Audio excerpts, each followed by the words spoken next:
Hello, ladies and gentlemen. My name is Ronan Murphy, and I am the CEO of Smarttech247.com. And thank you for joining today's webinar on integrated approaches to tackling ransomware.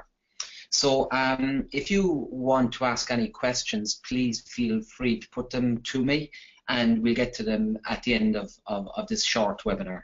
So, to start off with, in Smarttech, we manage a lot of enterprise security customers and mid-sized customers, and ransomware obviously is a huge problem. And given the outbreak we've just experienced with WannaCry, we felt that the timing was good for this webinar. So I think what we have to do first is we need to look at the security industry as a whole, and it's a complex landscape. Organizations have a whole range of security tools to choose from, and a lot of vendors. In one particular case, we've witnessed a large enterprise customer was utilizing up to 85 different tools from 45 different vendors. And that means there's a whole pile of installation, configuration, managing, patching, upgrading, and it's a difficult environment to manage. On top of that, they're all giving you different reports and different outputs with false positives, etc.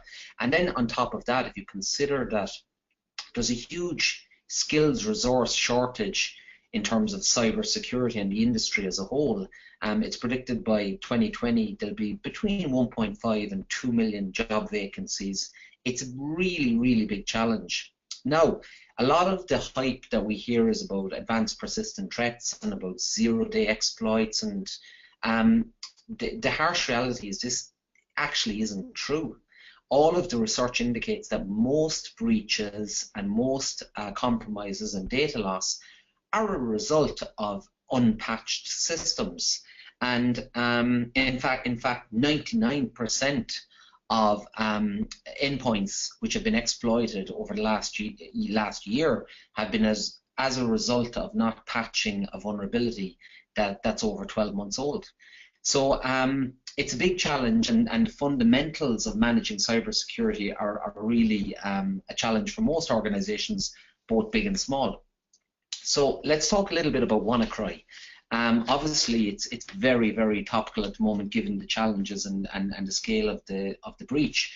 But it began on May 12th. The primary vulnerability was out in March, and it was attacking endpoints and servers globally, and it was attacking a known Windows vulnerability. So it wasn't a zero-day exploit. It was a standard vulnerability, and if you were hit by WannaCry, it's because you didn't patch that specific vulnerability in time. But what makes WannaCry different is two things. Number one is the scale of WannaCry and the effectiveness of it. And number two is the volume of systems that were affected globally, with over 300,000 systems affected, and a lot of very high-profile ones, including car manufacturers and hospitals and banks and so forth. So if we look at WannaCry, there was three specific aspects to it that made it different. There was the initial ransomware, WannaCry, but then there was also the Eternal Blue exploit, which takes advantage of the SMB vulnerability in Windows systems. And then there was the double pulsar payload injection kernel mode method, which allowed it to propagate very, very successfully.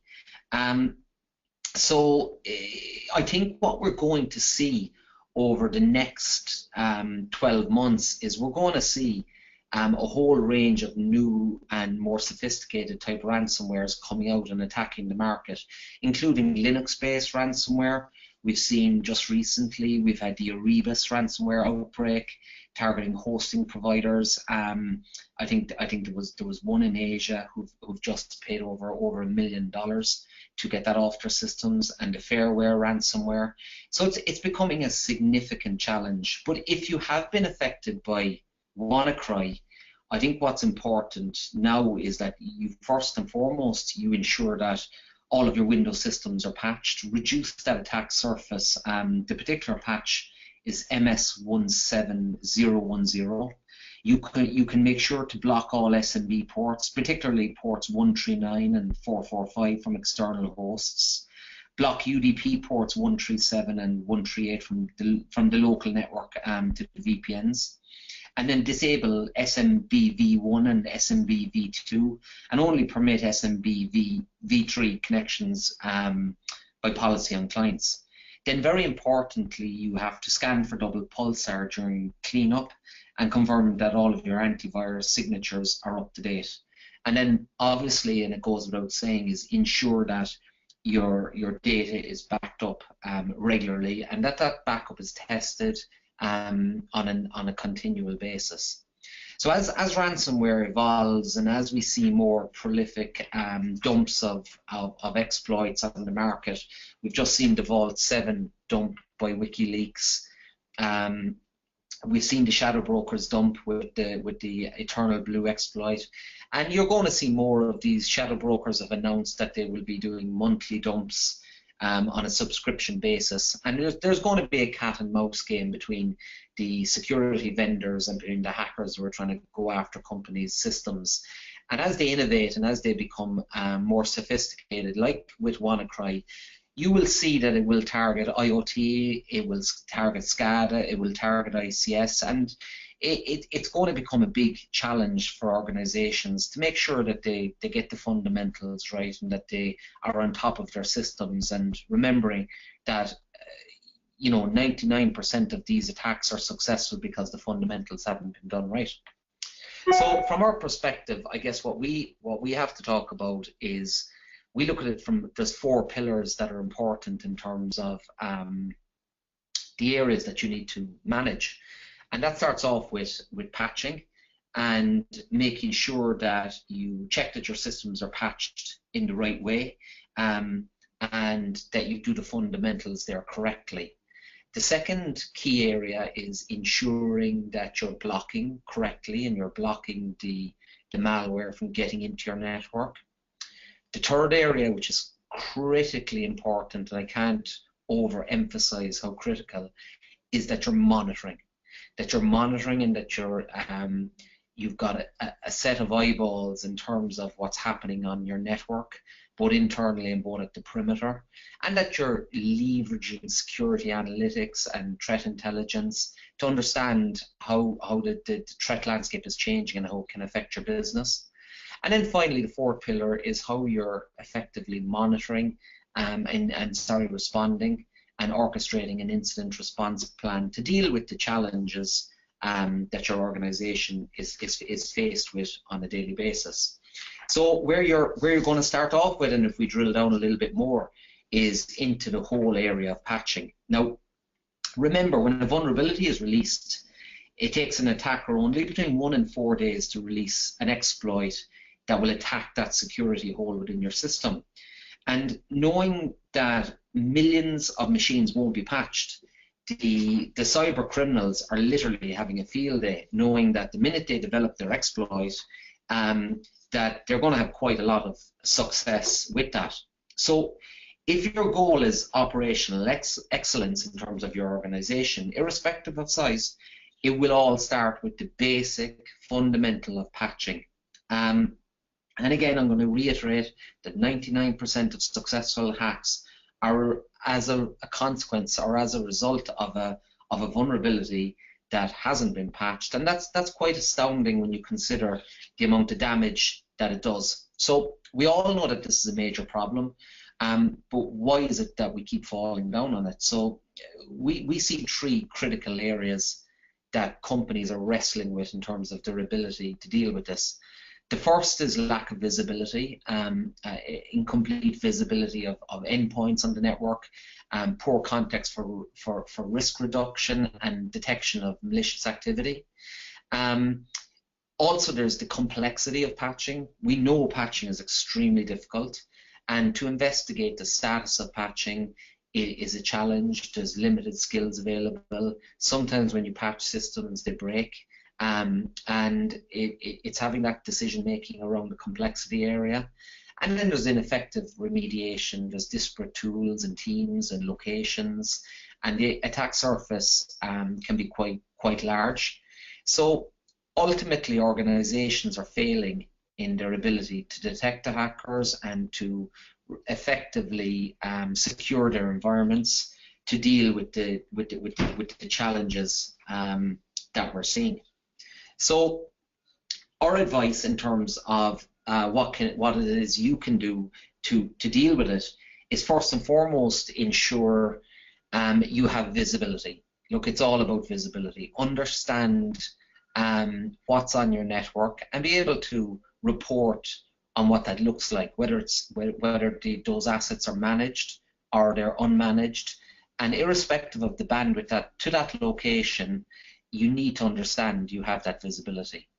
The second area, which is automation. Now, automation can be a dirty word in the security industry, and we know there's challenges with automation, but in terms of patching, I firmly believe it's a tool that we need to embrace, because there's just so many vulnerabilities out there, and when they come out, the criticality in terms of getting them rolled out is just fundamentally important. So you need to make sure that automation is taken very serious. We also advise on utilizing closed loop verification, which essentially is verification to ensure that the patching has been a success and that that's auditable and that there's reporting done on that, so that when a critical vulnerability comes to light, like Eternal Blue, that you know where you stand in terms of your footprint and your risk. And then the fourth is enabling a state of continuous policy enforcement across endpoints to reduce the attack surface. Now, this relates to compliance, and I know compliance doesn't equal security, but nonetheless it's critically important, and it does ultimately help with security. So you need to be in a position where, if you have any drift in compliance, that the relevant personnel within the organization are alerted to that, and they know where they stand. So the next area you need to look at, which is relatively straightforward, is blocking. And with blocking, it's predominantly focused on your network, and as you saw with WannaCry, the types of traffic and scanning capabilities of malware are becoming more advanced, and in terms of spreading outbound communication for command and control. So it's important that the network devices and the security that's sitting there is in line, and that it's managed, and that it's reporting effectively to your centralized operations. It's also critically important that you leverage threat intelligence.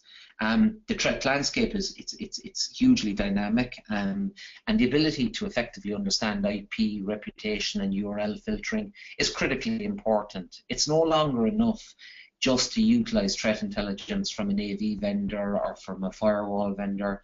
You need to have centralized correlation of multiple threat feeds, and you need to be dynamic and have the capability to update signatures and to block URLs which are inline technologies, whether it's IPSs or sandboxing or whatever it might be. So having threat intelligence is really important. And the third area, which is something that's regularly overlooked, and we see it quite a bit, is that ensuring that the endpoint and the inline technologies, both at the perimeter and inside your DMZ, are up to date, and that the firmware is up to date, and that the signatures are up to date.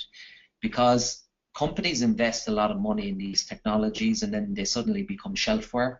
They're not managed, they're not updated, and as a consequence of that, they can actually become one of the biggest security holes in terms of your network, and can be exploited to get access to your network, and they can become a major challenge. So our advice is ensuring that that part of the network is effectively managed as well, and that can be done with pen testing and vulnerability assessments from the right skill sets. Now you move on to monitoring, and look, if there's one thing you're going to take away from this webinar, it is the most important thing in my view, and to have that single correlation of everything that's happening in your environment. You're generating massive logs from your firewall to your IPS to sandboxing technologies to your threat intelligence to your Windows logs, and you need to have a capability within your organization to centrally correlate all of that data, to eliminate false positives, and to really understand what's happening. Because if you don't have that capability, your personnel, your security personnel or your network personnel will suffer from what we call alert fatigue. It's where they're dealing with false positives, and the requirement of those people to effectively validate if they're real or if they're not real is time consuming. And if they have to investigate 50 or 100 of those in a day, they're going to burn out, and they're ultimately going to end up leaving the company. So it's important to understand, and if in the context of ransomware, you know, if you've been attacked with ransomware, is it in your network? Is it spreading? What are the likely targets? How can you cut it off in real time? So what we recommend is that you have a SIMS system in place, and that SIMS system can inspect network traffic in real time. It can detect malware in flight as it traverses your network east to west. That has the ability to correlate all of the logs from all of the various different systems, and that it has the ability to give the management and the IT teams and the security teams informed decision-making capabilities. We also, you know, as part of that, you've threat intelligence and making sure you've got all of those feeds.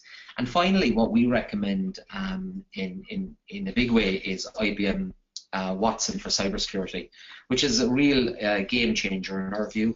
As a technology, it's cognitive, and it means that when one of our analysts is dealing with a piece of malware or suspicious activity within your network, they can use this cognitive technology to look at all of the activity on your network locally, and also look at all of the unstructured data that's out there in the wild, not just the structured data from VirusTotal or X-Force or any of these other threat intelligence feeds, but also the unstructured data that's coming from popular websites, blogs, social activity, threat databases, research reports, because that information is critically important, and it can really make the difference to an organization between having a very, very high level breach and having an analyst who can make very important decisions quickly and advise the company on the best steps to take. So Watson for cybersecurity is a game changer in terms of the industry,